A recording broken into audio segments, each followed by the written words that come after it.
Tomori ungkap hubungannya dengan Kjaer di Milan. Tomori mengawali musim 2021-2022 ini dengan fantastis setelah status pinjamannya dipermanenkan dari Chelsea. Dengan manajemen Rossoneri tak ragu merogoh kocek hingga 28 juta euro atau 448 miliar untuk merekrutnya dan menyaksikan nilai jual yang meroket mengingat ia kini menjadi salah satu bek terbaik di Serie A. Terdapat tanggung jawab berlapis pada pundak bek 24 tahun tersebut setelah Kjaer dipaksa menepi hingga akhir musim ini menyusul operasi ligamen lutut yang dijalaninya. Namun hal tersebut agaknya menjadi persoalan biasa baginya. Pemain internasional Denmark tersebut mengalami cedera dalam pertandingan Serie A melawan Genoa jelang akhir tahun kemarin dan setelah menjalani pemeriksaan, ia pun perlu masuk meja bedah dan masa pemulihannya setidaknya membutuhkan waktu 6 bulan. Meskipun keduanya kini harus menepi akibat cedera dan COVID-19, kini mantan starlet Chelsea tersebut membahas mengenai hubungannya dengan bek 32 tahun tersebut. Semua orang mengetahui betapa berartinya ia di ruang ganti. Saya langsung menyadarinya cedera yang dialaminya sungguh disayangkan, tapi kami terus melihatnya tersenyum. Dia baik-baik saja, kami ingin melakukan sesuatu yang spesial untuknya juga, ujarnya dalam wawancara dengan Milan TV. Man of the Match AC Milan versus Spezia, Rafael Leao. Rafael Leao terpilih menjadi pemain terbaik di laga Serie A, karena kedua-dua mempertemukan AC Milan kontra Spezia pada Selasa dini hari. Milan harus mengakui keunggulan Spezia 1-2 bermain di kandang sendiri. Rossoneri sempat memimpin lebih dulu lewat gol Rafael Leao. Namun Spezia berhasil membalikan kedudukan di babak kedua masing-masing berkat aksi Kevin Agudelo di menit ke-64 dan gol Emmanuel Gyasi di detik-detik terakhir laga.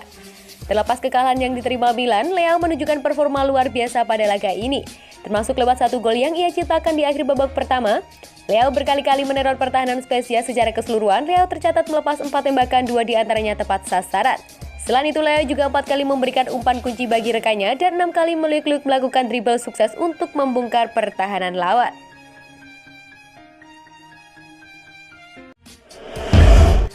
Murka pelatih AC Milan lantaran gol Junior Mesias dibatalkan, wasit memalukan. AC Milan menelan kekalahan ketika menjamu Spezia pada laga pekan ke-22 Serie A Selasa dini hari. Kekalahan ini meninggalkan emosi yang besar di benak sang pelatih Stefano Pioli. Bermain di San Siro, Milan unggul lebih dulu pada menit ke-45 plus 1 lewat gol Rafael Leao. Tapi Spezia bermain solid pada babak kedua, mereka mampu menyamakan skor melalui gol Kevin Agudelo dan Emmanuel Gyasi. Hasil ini menjadi catatan buruk Milan, rangkaian hasil positif mereka tergajal. Milan pun gagal memangkas jarak poin dengan Inter Milan yang pada laga sebelumnya gagal memenangkan atas Atalanta. Milan tetap berada di posisi kedua klasmen Serie A dengan 48 poin. Milan tertinggal 2 poin dari Inter Milan yang berada di puncak klasmen. Spezia mencetak gol kemenangan pada menit ke-90 plus 6. Sebelumnya ada gol Junior Mesias yang tidak disahkan wasit, lantaran dinilai terjadi pelanggaran ada Ante Rebic lebih dulu. Pemain Milan marah atas kejadian ini. Pemain Milan merasa gol Mesias harus disahkan, sebab pelanggaran pada Rebic bisa dianggap sebagai advantage karena bola justru menguntungkan bagi Milan. Bukan hanya pemain Milan, Pioli pun marah atas kejadian itu. Saya mencoba menenangkan pemain saya, tapi saya tidak berhasil seperti yang dibuktikan oleh gol Spezia, ucap Pioli. Kami merasa itu ketidakadilan. Kami sendiri yang harus disalahkan, tetapi kami berbagi tanggung jawab dengan wasit. Saya minta maaf untuk wasit, juga meminta maaf. Mungkin itu bukanlah kesalahan memalukan, tegas Pioli. Pioli tidak serta-merta menjadikan wasit sebagai kambing hitam atas hasil buruk yang didapat Milan. Pioli juga mengakui bahwa timnya tidak tampil sesuai harapan. Milan membuang banyak peluang mencetak gol. Kami seharusnya mencetak lebih banyak gol di babak pertama. Ini malam yang buruk dan kami harus bereaksi sekarang, tegasnya. Setelah kalah dari Spezia, Milan punya jadwal yang cukup sulit. Sebab akhir pekan nanti Milan akan menjamu Juventus di San Siro.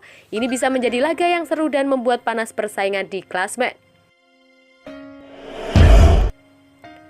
Stefano Pioli bingung, kok bisa 9 kalah lawan Spezia? Stefano Pioli tidak habis pikir, mengapa AC Milan bisa kalah dari Spezia, panjang lanjutan Serie A. Menurut sang pelatih, Milan punya beberapa momen bagus untuk membuat laga berakhir dengan manis di Rossoneri. Milan menjamu Spezia pada laga pekan ke-22 Serie A pada Selasa dini hari. Pada duel di San Siro itu, Milan menelan malu usai dikalahkan tamunya dengan skor 2-1. Milan sejatinya unggul lebih dulu pada akhir babak pertama setelah Theo Hernandez gagal mengeksekusi penalti. Rafael Leao kemudian mencetak gol, tapi Spezia membalikan situasi pada babak kedua lewat gol Kevin Agudelo dan Emmanuel Gyasi. Stefano Pioli tidak melihat ada cukup alasan bagi Milan untuk kalah lawan Spezia. Apalagi setelah unggul pada akhir babak pertama, Pioli merasa anak asuhnya bisa tampil percaya diri pada babak kedua. Kami bisa memenangkan pertandingan, entah bagaimana kami kalah dan itu berat, kata Pioli. Kami tahu kami memiliki peluang bagus. Gol Leao seharusnya memberi kami kepercayaan diri, kami gagal memastikan kemenangan yang sangat kami inginkan. Tapi musim masih panjang, tegasnya. Bagi Milan, kekalahan ini membuat mereka tertahan di posisi kedua klasemen Serie A dengan 48 poin. Milan tertinggal 2 poin dari Inter Milan yang duduk di puncak klasemen dan punya 1 laga ekstra. Milan harus kehilangan banyak pemain kunci pada duel lawan Spezia. 3 pemain yang selama ini jadi andalan di lini tengah absen. Sandro Tonali absen karena akumulasi kartu, lalu Frankesi dan Ismail Bennacer membela negaranya di Piala Afrika. Pioli menurunkan Rade Krunic dan Timo Bakayoko di lini tengah, ini adalah kombinasi yang jarang dimainkan Pioli. Jelas karakteristiknya berbeda. Bakayoko lebih dalam dengan Krunic di antara garis, itu adalah sesuatu yang baru, jadi wajar jika mekanismenya tidak sempurna, tegas mantan pelatih Fiorentina itu.